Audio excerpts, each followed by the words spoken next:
The transport shuttle doors opened with a soft hiss, and Lieutenant Una Park stepped onto Nexus Station 7 for the first time. She carried a single bag over her shoulder and wore the simple gray uniform of the Galactic Security Corps. She was not tall. She was not big. She looked like any other human woman in her early 30s, with dark hair tied back and calm brown eyes that moved slowly across the crowded docking bay. Nexus Station 7 was the largest trading hub in this part of the galaxy. Every day, thousands of alien species passed through its corridors. They came to buy, to sell, to make deals, and sometimes to hide from their problems. The station was a city floating in space, and like any city, it had its own rules about who was strong and who was weak. Una had read the reports before coming here. She knew about the different species. She knew which ones were predators and which ones were prey. She knew that the predators usually controlled the best trading spots and the prey species stayed in groups for safety. This was how things worked on most stations. The strong took what they wanted, and the weak learned to survive. But Una was human, and humans did not fit neatly into either group. She walked through the docking bay with steady steps. Her boots made soft sounds on the metal floor. Around her, aliens of all shapes and sizes went about their business. Some looked like giant insects. Some looked like walking plants. Some had too many eyes, and some had no eyes at all. Una had seen stranger things during her years in the Corps. The first ones to notice her were the Vorax. 3 of them stood near the entrance to a cargo bay. They were reptilian creatures, nearly 8 feet tall, with thick green scales and yellow eyes that had vertical pupils like a snake. On their homeworld, the Vorax were the top predators. They hunted in the jungles and feared nothing. Here on the station, they were known as enforcers and bodyguards. Nobody bothered a Vorax unless they wanted trouble. The largest of the 3 saw Una walking toward them. He straightened up from his relaxed position against the wall. His claws clicked against each other as his muscles tensed. The other 2 Vorax noticed and turned to look as well. A human. A small human female. Walking alone, the large Vorax opened his mouth slightly, showing rows of sharp teeth. This was how his kind showed dominance. This was how they made other creatures step aside. Una kept walking. She did not speed up. She did not slow down. Her eyes met the Vorax's yellow gaze without looking away. Something passed between them in that moment. Something the Vorax did not understand but felt deep in his bones. His instincts, the same instincts that had kept his ancestors alive for millions of years, suddenly screamed at him. He stepped aside. His 2 companions followed without question, pressing themselves against the corridor wall. They did not know why they moved. They only knew that they had to. Una walked past them. She gave them a small nod, the kind a person gives to strangers on the street. Then she continued on her way as if nothing unusual had happened. The 3 Vorax stood frozen for a long time after she passed. The large one finally let out a breath he did not know he was holding. What was that? One of his companions whispered. I do not know, the large Vorax replied. His voice was shaking slightly. But I did not like the way she looked at me. She is small. She has no claws. No fangs. No poison. I know. The large Vorax shook his head. And that makes it worse. Across the docking bay, another group had watched this whole scene. The Mallory were gentle creatures who looked like a mix between deer and centipedes. They had 6 legs, soft brown fur, and large black eyes that saw everything. On their homeworld, they were prey animals. They had evolved to watch for danger, to run when predators came, and to always stay together for safety. The oldest Mallory in the group was named Bright Wine Through Grass. She had lived for over 200 years and had seen many things. She watched the human woman make 3 Vorax warriors step aside without saying a single word. and she felt something she had not felt in a very long time: hope. "The humans have sent one," she said quietly to the younger Mallory around her. A female. A young Mallory named Softstone shifted nervously on his 6 legs. "Just one? The pirates in the lower levels have been getting bolder. The Skrull packs roam freely. How can one human help us?" "One is enough," Brightwind said. Her old eyes followed the human as she disappeared into the crowd. "One human is always enough. How do you know this, Elder?" Brightwind was quiet for a moment. She remembered stories her grandmother had told her, stories passed down through generations. Stories about the strange predators from a distant world called Earth. "I know because I've seen it before," she finally said. 50 years ago, on another station, a group of Karath raiders had taken over the trading district. They killed anyone who resisted. The station authorities could do nothing. Then a human arrived. Just one. A male, older than this female. What happened? He asked the Karath to leave. They laughed at him. They attacked him. Brightwind paused. He did not fight like other predators. He did not charge or bite or slash. He simply kept coming. Every time they knocked him down, he stood up. Every time they pushed him back, he walked forward again. He was patient. He was calm. He never stopped. Softstone shivered. Did he win? The Karath were apex predators. Fast, strong, deadly. But they were not built for long battles. After an hour, they were tired. After 2 hours, they were exhausted. After 3 hours, they were terrified. The human was still standing, still walking toward them, still watching with those calm eyes. Brightwind turned to face the younger Mallory. They ran. The greatest hunters in that sector ran from one human who simply refused to stop. That is what we prey animals understand about humans. That is why the Vorax stepped aside. They looked into that woman's eyes and saw something their instincts recognized. Something ancient. Something that would follow them forever if they made the wrong choice. She began walking toward the station's interior, her old legs moving steadily. "Come, we should request quarters near the human's assigned area." "Why?" Softstone asked, hurrying to keep up. "Because where a human walks, predators do not hunt. And we have been hunted long enough." The young Mallory followed their elder into the station's depths. Behind them, the 3 Vorax were still standing against the wall, still trying to understand why a creature half their size had made them feel like prey for the first time in their lives. Lieutenant Una Park, unaware of the effect she had already created, continued to her assigned quarters. She had a job to do, and she intended to do it well. This was her station now, and she would protect it. Station Administrator Tomas Kang sat behind his desk and rubbed his tired eyes.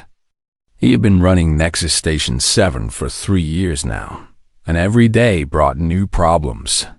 Today's problem stood in front of him, clicking its mandibles nervously. Clicktick was a chakri, a species that looked like a large praying mantis with 4 arms and compound eyes. The chakri were not fighters. They were clerks, translators, and administrators. Clicktick had been Tomas's assistant for 2 years and was very good at the job. "Tell me again," Tomas said. Slowly this time. Clicktick's mandibles clicked together twice, a sign of anxiety in his species. "The Vorax delegation has filed a formal complaint, Administrator. They say the new human security officer is making them uncomfortable. Lieutenant Park has been here for exactly 2 days, Tomas said. What could she possibly have done? That is the strange part, sir. She has done nothing. Nothing threatening, nothing aggressive, nothing at all. She patrols her assigned areas, files her reports on time, and speaks politely to everyone she meets. Tomas frowned. Then what is the problem? Clicktick shifted his weight from one leg to another. The Vorax clan leader came to see me this morning. His name is Stone Fang. He's the largest Vorax on the station, a warrior who has killed many enemies in battle. He told me. The Chakri paused. He told me that the human's eyes are wrong. Wrong how? He said she looks at them the way they look at food. Not with hunger, with certainty. He said it is like she has already decided something, and nothing they do will change it. Tomas leaned back in his chair.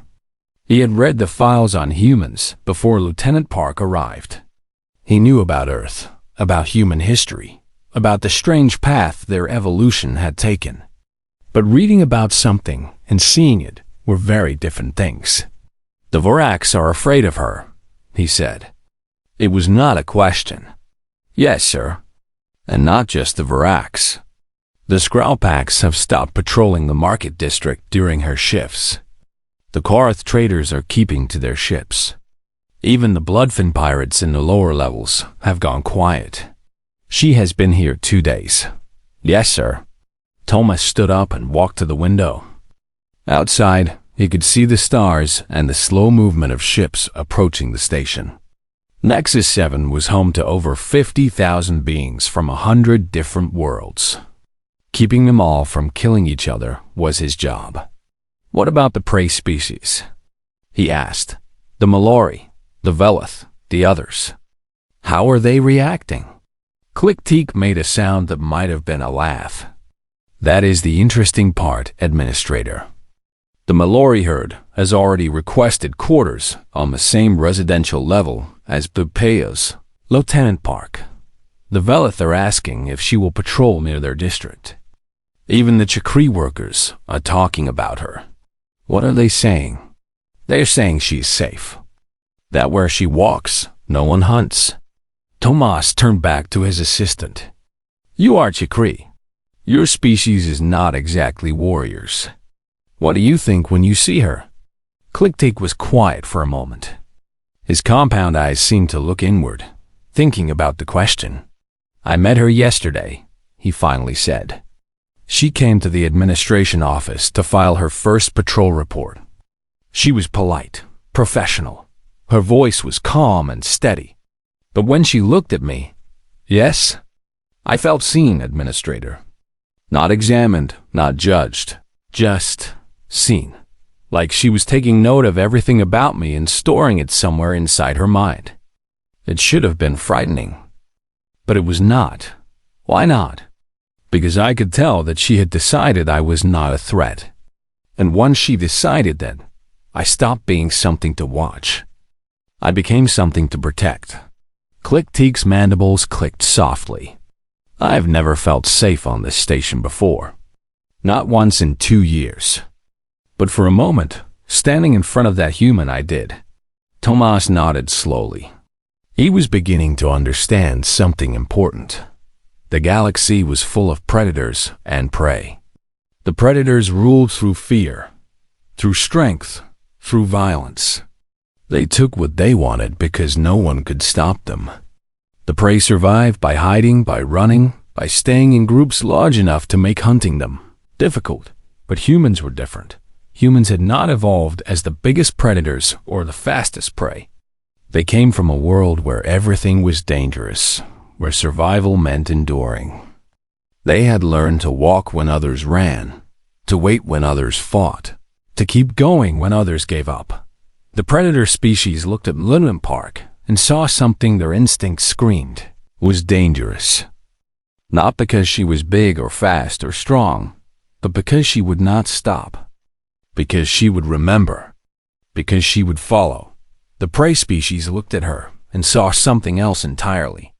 They saw a guardian, a protector, something that would stand between them and danger, not because it wanted to fight, but because it had simply decided that they were worth protecting. Thomas made a decision. I want you to monitor the situation, he told Click-teak. Keep track of any incidents involving Lieutenant Park, complaints from predator species, requests from prey species, anything unusual. What are you expecting to find, sir? I am expecting to find exactly what we have been looking for, Thomas said. "A way to bring balance to this station. For 3 years, the predators have done whatever they wanted. The prey species lived in fear. We had rules, but no one to enforce them. Now we have someone who can. One human? One human who makes Vorax warriors step aside without raising a hand. One human who makes Sagralpax change their routes. One human who makes prey species feel safe enough to come out of hiding." Thomas smiled for the first time in weeks. "Yes, Click-Tick. One human is exactly what we needed." Click-Tick bowed his head. "I will begin monitoring immediately, Administrator." "Good. And Click-Tick?" "Yes, sir. If any of the Predator delegations complain again, tell them they are welcome to file a formal challenge against Lieutenant Park." Thomas sat back down at his desk. "But make sure they understand what that means.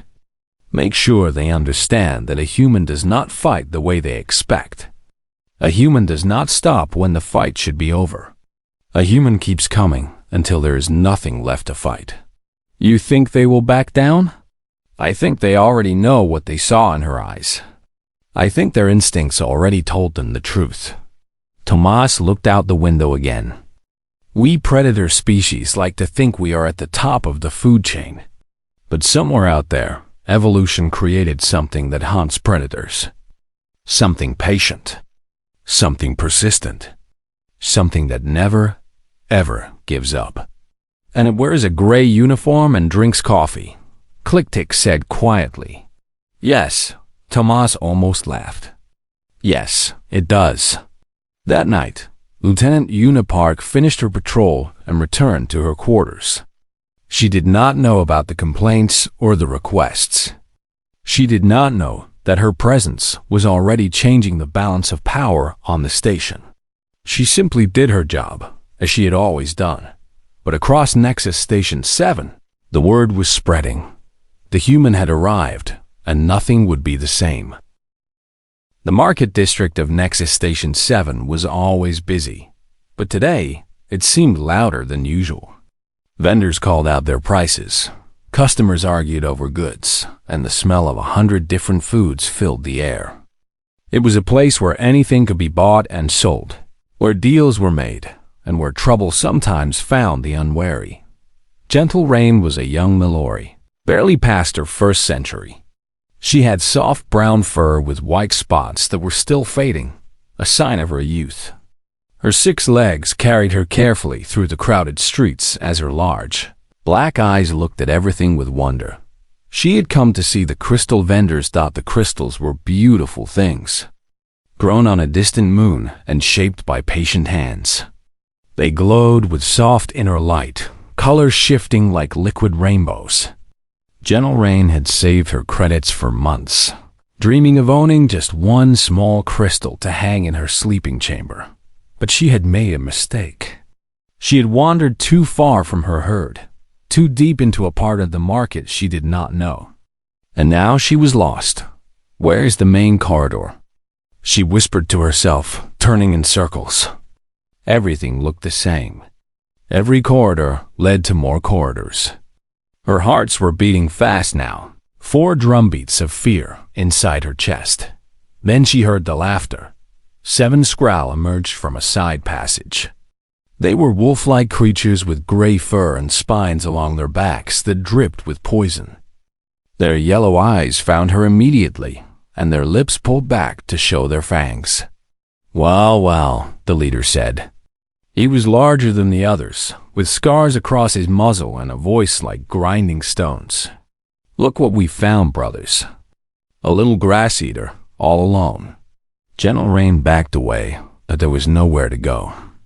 The Skrull spread out, surrounding her, cutting off every escape. Their claws clicked on the metal floor as they circled closer. "Please," Gentle Rain said. Her voice was shaking. "I was just looking for the crystal vendors. I did not mean to come here. I will leave now." "Leave?"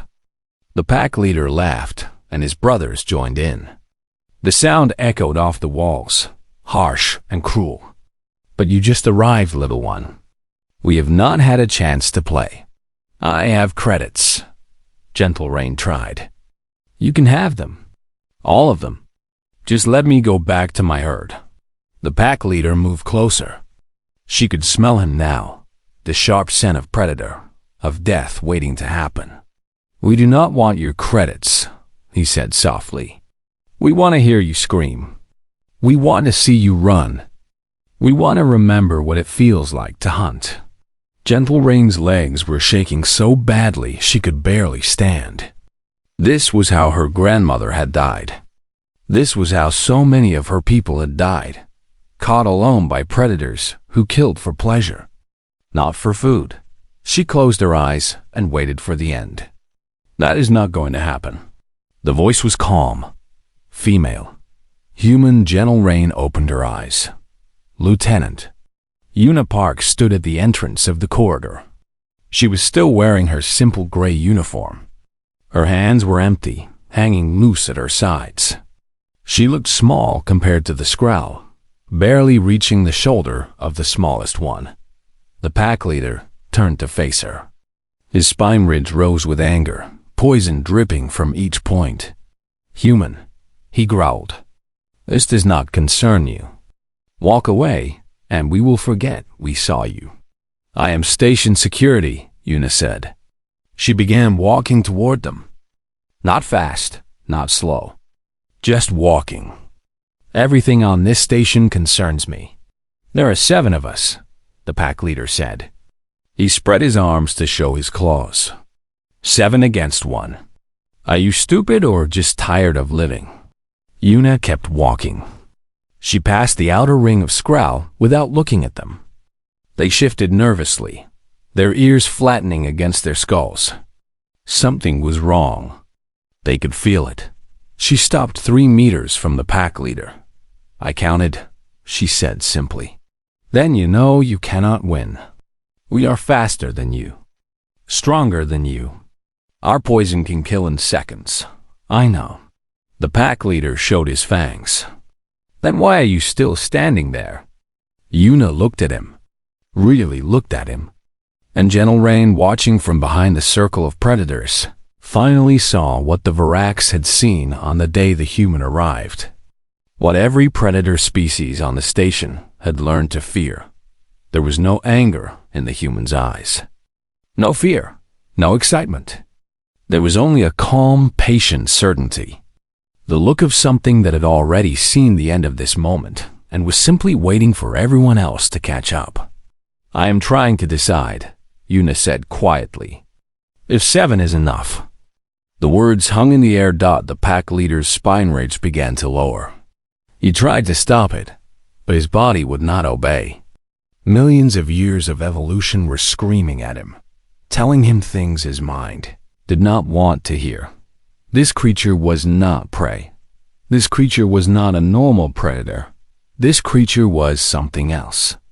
Something that his ancestors had never faced. Something that did not play by the rules he understood. You are bluffing, he said, but his voice had lost its strength. Am I?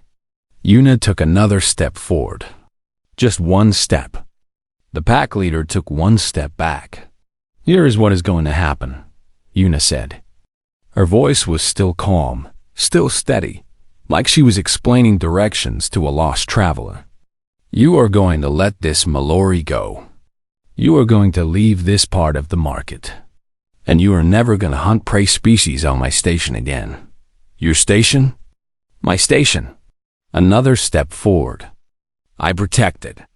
I protect everyone on it. That is my job. And I am very, very good at my job. The pack leader looked into her eyes, searching for weakness, for doubt, for any sign that she could be broken. He found nothing. And if we do not leave? He asked, but his voice was almost a whisper now. Then I will follow you. Una's voice did not change. Not today. Not tomorrow. But soon. I will learn where you sleep. Where you eat. Where your families live. And one night, when you think you are safe, when you think I have forgotten, I will be there, waiting. She took 1 final step forward. Predators like you are used to quick fights. Fast kills. Over in seconds.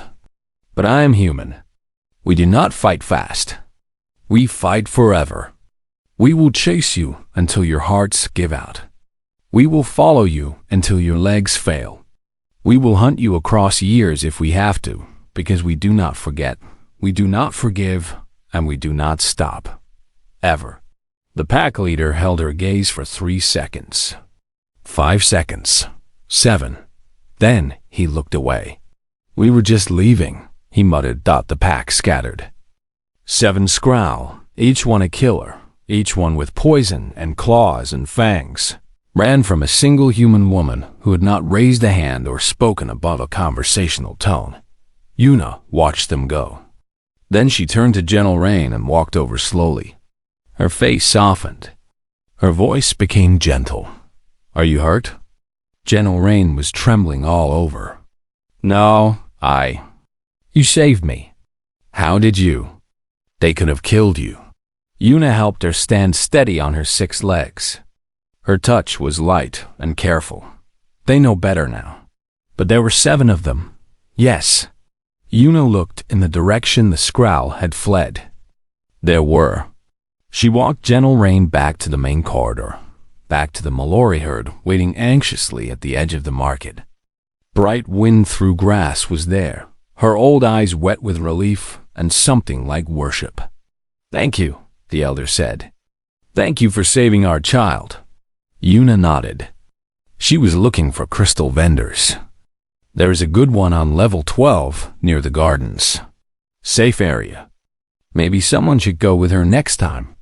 Then she walked away, back to her patrol, back to her job.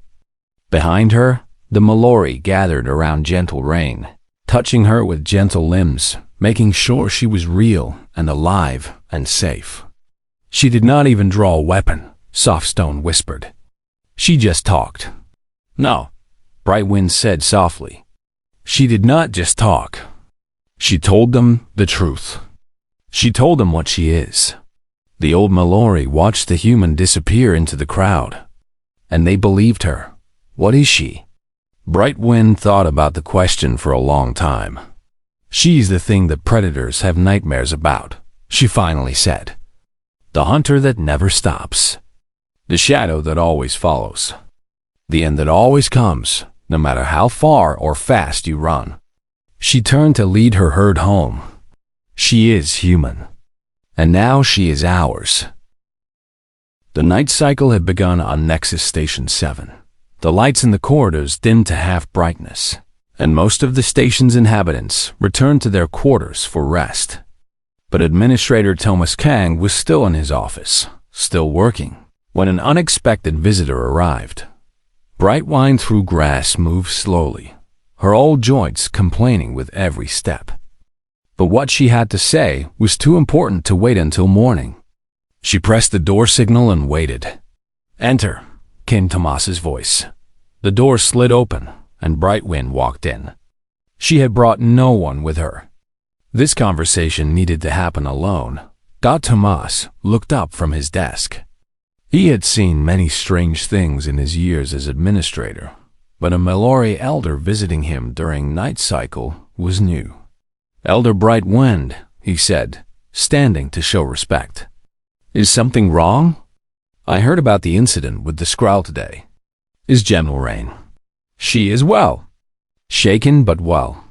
Brightwind settled onto one of the cushioned platforms that served as seats for species without human-style legs. That is not why I am here. Then why? I wish to explain something to you, Brightwind said. Her large black eyes reflected the dim office lights. About why my people feel safe near the human. About why the predator species fear her. About what she really is. Tomas sat back down. After everything he had seen and heard over the past week, he needed to understand. Please, he said. Tell me. Brightwind was quiet for a moment, gathering her thoughts. She had lived for over 200 years. She'd had seen civilizations rise and fall. But what she was about to explain still filled her with awe. On most worlds, she began, evolution follows a simple path. There are predators, and there are prey. The predators evolve to hunt. They become fast, strong, deadly. They develop claws and fangs and poison. They learn to chase, to catch, to kill. And the prey? Thomas asked. The prey evolves to escape. We become fast runners, alert watchers. We develop sharp senses and quick reflexes. We learn to hide, to flee, to stay in herds where there is safety in numbers. She paused. The hunt itself is always the same. Quick and brutal. A predator sees prey. It chases. In seconds, sometimes minutes, the chase is over. The prey escapes or dies. This is how it works on almost every world in the galaxy. But not on Earth, Thomas said softly. No, not on Earth. Bright Wind's voice dropped lower. Earth is different. Dangerous in ways that other worlds are not. The humans did not evolve as the biggest predators. They were not the fastest or the strongest. They had no claws, no fangs, no natural weapons at all. Then how did they survive? They evolved something far more terrifying. Brightwing leaned forward. They became persistence hunters. Thomas frowned. I have heard that term, but I do not fully understand it. Then let me explain. Brightwing closed her eyes, remembering the old stories. Imagine you are prey on ancient Earth. A human sees you. You run, as prey should. You are faster than the human. Much faster. You escape easily and hide in the tall grass. That sounds like success. It is not. Because the human does not stop. The human cannot run as fast as you, but the human can walk. And the human starts walking toward where you hid. So the prey runs again. Yes, the prey runs again. And again, it is faster. Again, it escapes. Again, it hides. Bright Wind opened her eyes. But the human keeps walking. Not running, walking, following the trail. Never stopping. Never resting. Thomas felt something cold touch his spine. The prey runs and runs. Bright Wind continued. Each time, it escapes. Each time, the human falls behind. But the prey is getting tired. Its heart is pounding. Its muscles are burning. It needs to rest, to recover. And the human? The human keeps walking. Humans do not overheat like other animals. They sweat, a strange thing that cools their bodies.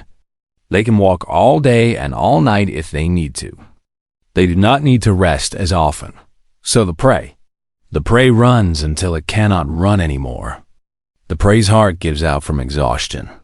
Its legs fail. It collapses. Bright Wind's voice was barely a whisper now. And the human is still coming. Still walking. Has never stopped walking. Will never stop until the hunt ends. The office was silent for a long moment. That is how humans hunted? Thomas asked. They just followed until their prey died from exhaustion? Yes, for millions of years, that is what they did. They did not need to be fast. They did not need to be strong. They only needed to be patient. To never give up. To keep going when everything else stopped. Thomas thought about Lieutenant Park, about the calm look in her eyes, about the way she walked through the station like she had all the time in the universe. The predators here are sprint hunters, he said slowly. Like the Vorax and the Skrull, they chase, they catch, they kill. Fast and done. Exactly. And that is why they fear her. Bright Wind nodded. They look at Lieutenant Park and their instincts see something they cannot understand. A predator that does not need to chase. A predator that simply follows. A predator that will not stop no matter what they do. They feel like prey. For the first time in their lives, yes. They feel what we prey species feel every day. The knowledge that something is coming for them. That running will only delay the end. That no matter how fast or how far they go, the thing behind them will still be walking. always walking, always following. Thomas stood and walked to the window. The stars outside seemed colder now, more distant. She told the Skrull she would follow them forever, he said. She told them she would hunt them across years if she had to. And they believed her because they could see it was true. Bright wind rose from her cushion, her old legs unsteady, but her voice strong. That is what humans are, Administrator. They are not apex predators because they have the best weapons or the strongest bodies. They are apex predators because they have something no other species has. Patience that lasts forever. Endurance that never fails. The absolute certainty that time is on their side.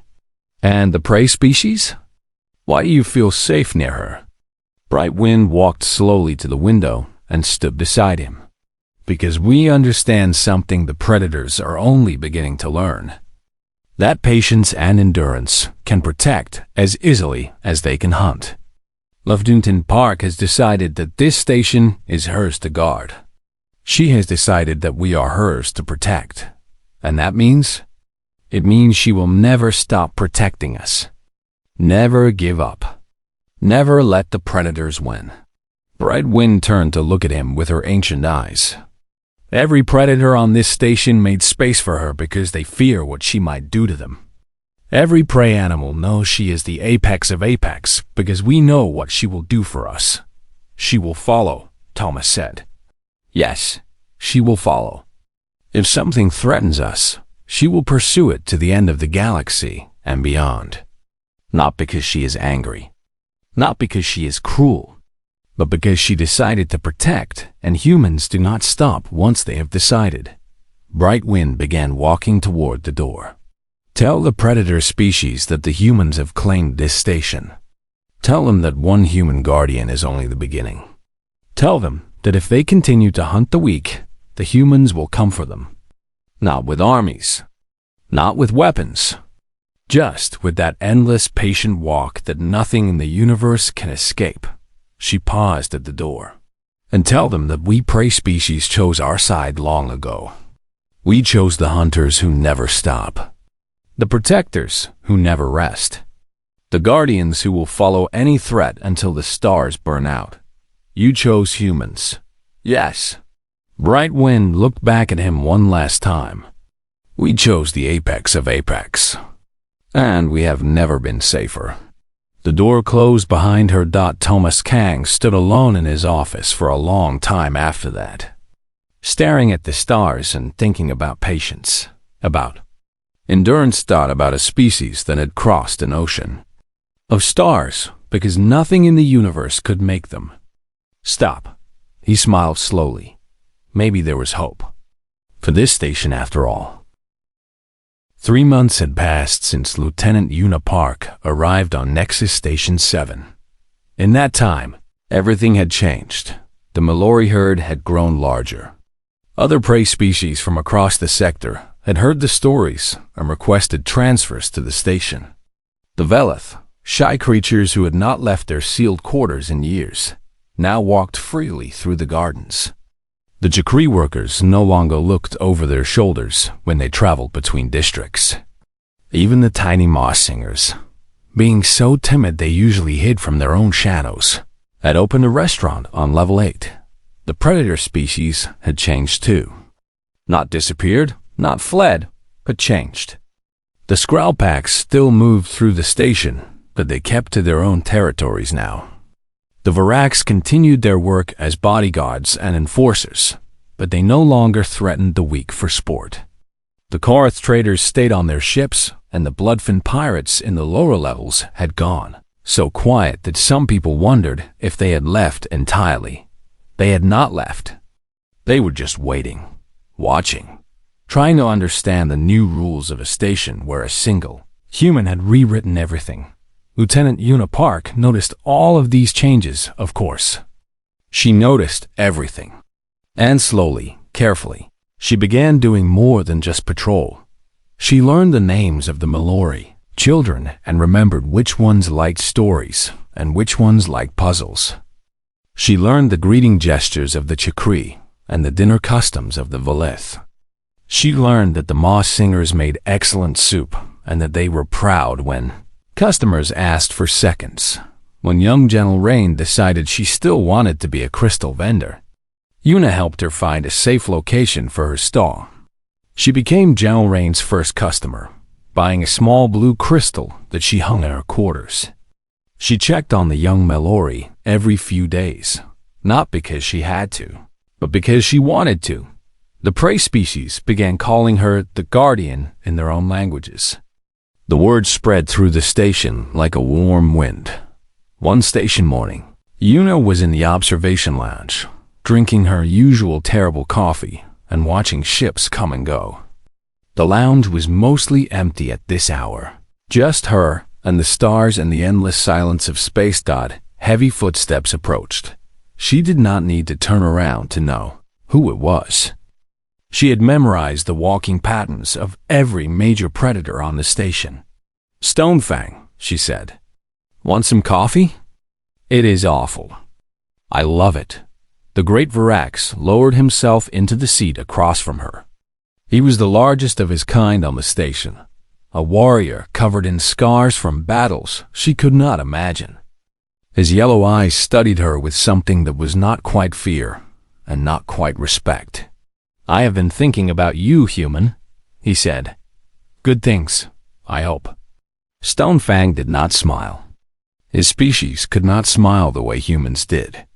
But something in his posture relaxed slightly.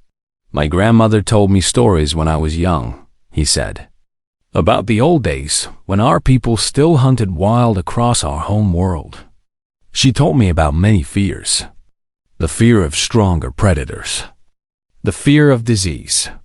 The fear of starvation. Reasonable fears," Una said. "Yes, but there was one fear she spoke of more than any other. The fear of being followed." Stonefang's claws clicked softly against the table. She said there was nothing worse than running from something you could not escape. Running until your body failed. Running until your mind broke.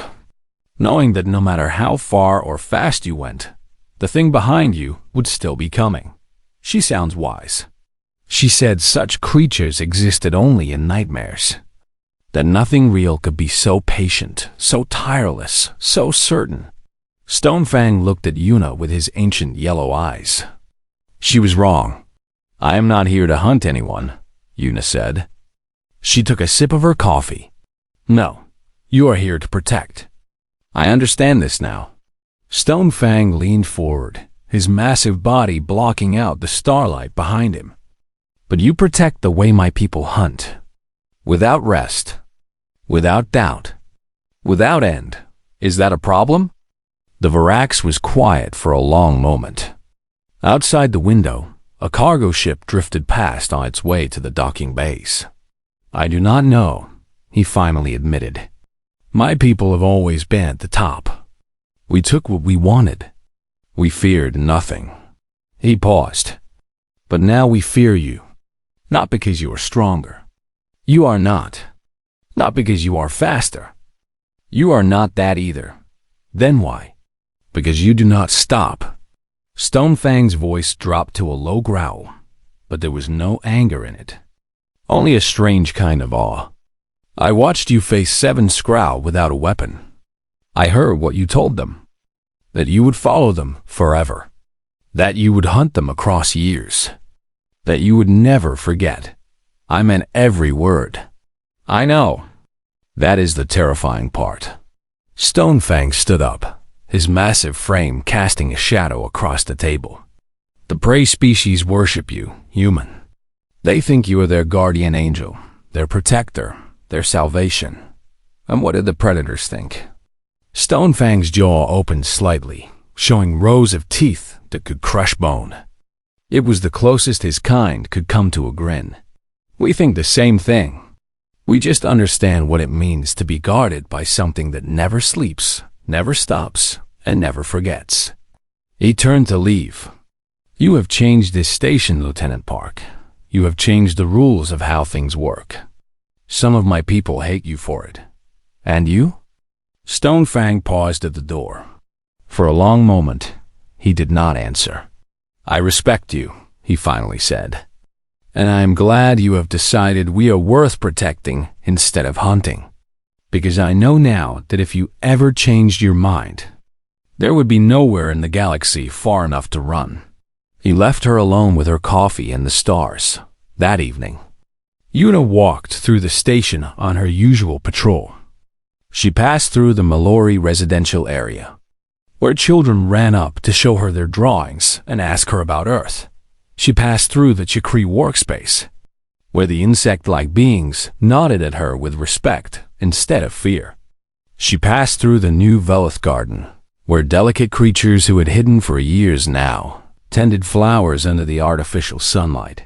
She walked through the market district, where Gentle Rain had set up her crystal stall and was teaching a young Chakri how to identify the best stones. The young Mallory waved when she saw Yuna, her 6 legs doing a little dance of happiness. She walked through the lower levels, where even the Bloodfin pirates stepped aside and did not meet her eyes. She walked through her station because it was her station now, not because she had claimed it with force, not because she had defeated all enemies, but because she had decided to protect it. And once a human decided something, nothing in the universe could change that decision. Nexus Station 7 had become something new, a place where predators and prey lived together under a strange kind of peace, a place where the weak did not have to fear the strong, a place where everyone understood that the small human in the gray uniform was more dangerous than any army, not because she could kill, because she would never stop protecting Dot in her quarters that night. Yuna looked at the small blue crystal hanging by her window. It caught the light of distant stars and scattered tiny rainbows across the walls. A gift from a young Mallory who had almost been killed by predators. She thought about Earth, about home, about the long history of her species, walking across continents, crossing oceans, reaching for the stars. Humanity had always been walkers, wanderers, persistent, patient creatures who simply refused to give up. Now they had walked all the way to the stars, and they had brought that patience, that endurance, that endless certainty with them. Yuna smiled. Tomorrow she would walk again. She would patrol her station, check on her people, make sure everyone was safe. The predators would step aside. The prey would wave hello. The galaxy would keep turning, and she would keep walking, because that was what humans did. That was what they had always done. They walked forward. They protected what was theirs. They never stopped. And somewhere across Nexus Station 7, every species understood a simple truth. The apex of apex had arrived, and she was staying.